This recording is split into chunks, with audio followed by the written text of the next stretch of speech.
এরশাদের কার্টুন আঁকা যেত, আমরা পত্রিকা বন্ধ রাখতে পারতাম, পত্রিকার একাংশ সাদা রাখতে পারতাম, প্রতিবাদ করতে পারতাম। আমাদের দেশে যারা মিডিয়াতে বিনিয়োগ করেছেন তাদের উদ্দেশ্য নিয়ে প্রশ্ন আছে। হাসান মামুন, এখানে আমি মানে একটু যদি থামাতে চাই। দাবি করা আপনি তো অনেকগুলো গভর্নমেন্ট দেখেছেন, দীর্ঘদিনের অভিজ্ঞতা আপনার। আসলে গণমাধ্যম কর্মীদের এই দাবিগুলো, এই অধিকারগুলো, এগুলো বাস্তবায়ন হয় না কেন আসলে? আহ, আটকে যায় কোথায়? মানে সেটা কি আমাদের দিক থেকে সমস্যা, নাকি সরকারের সদিচ্ছার অভাব? একটা হলো যে আমার মনে হয় যে মিডিয়াতে বিনিয়োগ অনেক বেশি হয়ে গেছে। এত বিনিয়োগ হওয়ার কথা না আমাদের অর্থনীতির ভিতর। দুঃখিত। যেমন আমাদের শপিং মল অনেক বেশি হয়ে গেছে, এই জন্য অনেক শপিং মল চলে না। অতিরিক্ত বিনিয়োগ হলে এই সংকটটা দেখা দেয়। আমাদের বিদ্যুৎ খাতে অতিরিক্ত ক্যাপাসিটি আমরা তৈরি করে ফেলেছি, ফলে এর ভাড়া আমাদের গুনতে হচ্ছে। এমনকি আমাদের শিল্প খাতে অনেকগুলো খাতে কিন্তু অতিরিক্ত বিনিয়োগ হয়েছে, যেমন রড সিমেন্ট খাতে অতিরিক্ত বিনিয়োগ হয়েছে। আমরা পূর্ণ ক্ষমতায় উৎপাদন করতে পারি না।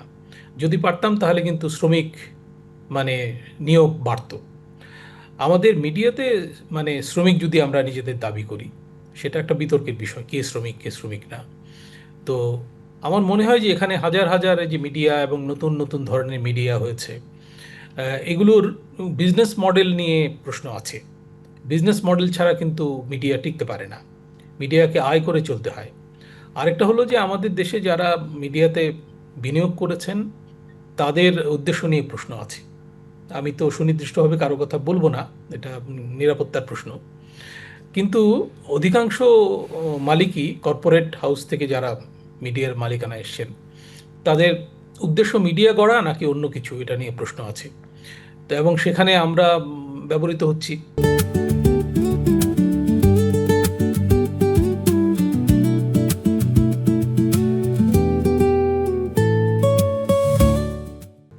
এবং সাংবাদিকদের ইউনিয়ন যেহেতু বিভক্ত হয়েছে দীর্ঘদিন ধরে রাজনৈতিকভাবে এবং নীতিহীনভাবে বিভক্ত, আমরা দেখেছি এরশাদ শাসনামলে কিন্তু বাধার মুখেও সাংবাদিকরা অনেক কাজ করতে পারতেন।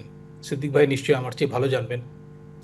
এরশাদের কার্টুন আঁকা যেত, আমরা পত্রিকা বন্ধ রাখতে পারতাম, পত্রিকার একাংশ সাদা রাখতে পারতাম, প্রতিবাদ করতে পারতাম চাপের মধ্যেও। কিন্তু প্রতিবাদ করতে পারে। হাসিনা শাসনামলে প্রতিবাদের আমরা ভাষাটাও কিন্তু সৃজনশীল ছিল। হ্যাঁ, হ্যাঁ, সৃজনশীল ছিল। এবং আমরা কিন্তু রাজনৈতিক আন্দোলনরত রাজনৈতিক দলগুলোকেও কিন্তু একত্র রাখতে পারতাম একটা সুনির্দিষ্ট লক্ষ্যে অর্জনের জন্য। কিন্তু শেখ হাসিনা শাসনামলে আমরা নিজেরাই একাংশ আমাদের চরিত্র নষ্ট করেছি, আমরা বিক্রি হয়েছি এবং আমরা ব্যবহৃত হয়েছি। সামান্য সুবিধার বিনিময়ে একটা প্রফেশনকে আমরা নষ্ট করেছি এবং আমরা এখন আবার নানা রকম দাবি করছি। তো আমি বলছি না যে এই দাবিগুলো সবই অসঙ্গত, কিন্তু আমাদের বোধহয় নিজেদের দিকেও তাকানো দরকার যে আমরা কি করেছি, আমরা দেশের মানুষের সঙ্গে কি করেছি। এবং আমরা কিন্তু নিজেদের অধিকার থেকেও আমরা অনেক দূরে সরে গেছি, এখন নিজেদের অধিকার দাবি করতেও পারছি না এবং আমরা একতাবদ্ধ হতে পারছি না।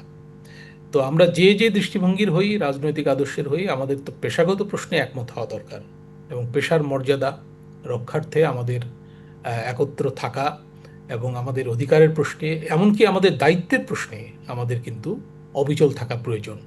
এটা জাতির প্রত্যাশা। সাংবাদিকতা পেশা আর 10টা পেশার মতো নয়। নিশ্চয়ই আমরা সেই শিক্ষকতা প্রত্যাশাটা আসলে রাখতে চাই, শিক্ষকতা এবং এই সময়টা, এখন যে বিচারক। সময়টা চলছে, এই সময় যদি আসলে এক হতে না পারি, সেটা শ্রমিক হোক কিংবা গণমাধ্যম কর্মী হোক, আমি সবার প্রতি এটা আমাদের সবার এক জায়গায় হওয়া উচিত আসলে, নিজেদের স্বার্থে, নিজেদের ভবিষ্যতের স্বার্থে। নিশ্চয়ই। অসংখ্য ধন্যবাদ হাসান মামুন, অত্যন্ত দারুণভাবে আপনার পর্যবেক্ষণ তুলে ধরেছেন। ধন্যবাদ ডক্টর সিদ্দিকুর রহমান খানকে, তিনিও তার শ্রমিক দিবসের যে পর্যবেক্ষণগুলো তুলে ধরেছেন। আমরা চাই দেশের অর্থনীতি শ্রমিক বান্ধব অর্থনীতির, শ্রমিক বান্ধব হোক, এবং শ্রমিকরা টিকে থাকলে দেশের অর্থনীতি গতি পাবে। অসংখ্য ধন্যবাদ আপনাদেরকে আবারও।